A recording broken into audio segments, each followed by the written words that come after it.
Fueled by Deathcast. You mentioned being in the booth together. Do you guys record like an old time radio show? Do you record together, or is it separate? Well, I mean, there's not like somebody in there making like the thunder and lightning sound. Let me tell you something. No, whenever we can, we try and like, and I find a lot of the people that are more from the acting world want to be in the booth and be looking at somebody. Like Sam likes that.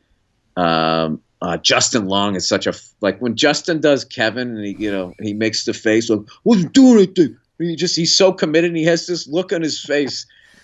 I honestly, he's a guy I can't look at when the rare times, because he lives on the East Coast. So unfortunately I haven't been able to get in the booth this past season with him.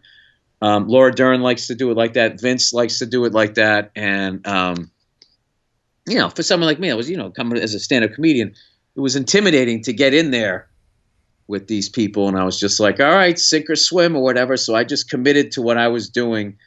And after a while, you just realize, they're just going to be playing off what I'm doing. And, it's not going to be that stand-up comedy thing where if you're bombing, someone's going to yell, you suck. Like it's like the acting world is a lot more, I guess in that world it's healthier. Yeah. Did you do any voice acting before this?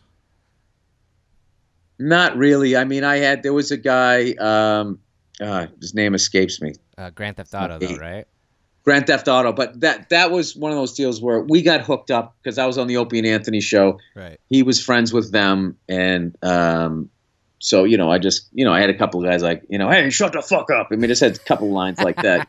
It wasn't like I was one of the main characters. I was like, I think a biker in one of them. But it was just a fun guy that, when you go on a rampage and you want to run somebody over in a car, that was me.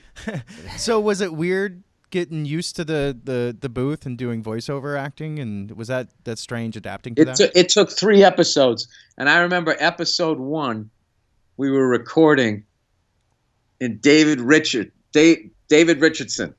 being in the booth, who's been in the business for a long time. I saw the look on his face after my first few takes. He was mentally sending his resume out. And by the third, and that's the thing, you got to block that out because he wasn't wrong, because I knew it wasn't happening. But by the 3rd episode, I had him dying laughing. So I was able to, it just took me a second to get comfortable. Then I said, now I found it. So I went back to, 1 and 2, and then we re-recorded. But a lot of those big time actors that we have on the show, though, they do the same thing. Like they go really it was really interesting to watch how they did it.